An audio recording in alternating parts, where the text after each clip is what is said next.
17ই March Bangabandhu Sheikh Mujibur রহমানের 105তম জন্মদিন।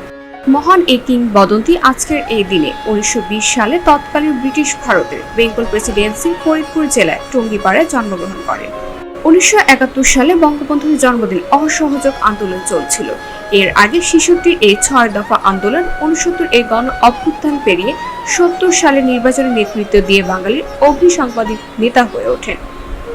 1971 সালের 7 মার্চ তৎকালীন রেসকোর্স ময়দানে দাঁড়িয়ে বঙ্গবন্ধু বজ্রের কণ্ঠে ঘোষণা করেন, এবারের সংগ্রাম আমাদের মুক্তির সংগ্রাম, এবারের সংগ্রাম স্বাধীনতার সংগ্রাম।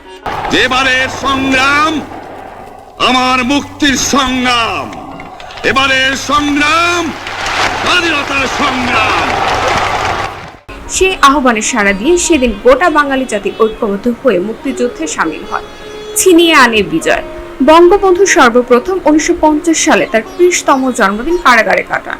1997 সালে শেখ হাসিনার প্রথম মন্ত্রিসভা সরকারিভাবে বঙ্গবন্ধুর জন্মদিনকে শিশু দিবস হিসেবে পালনের সিদ্ধান্ত নেয় ও পরবর্তীতে এটিকে ছুটি ঘোষণা করে।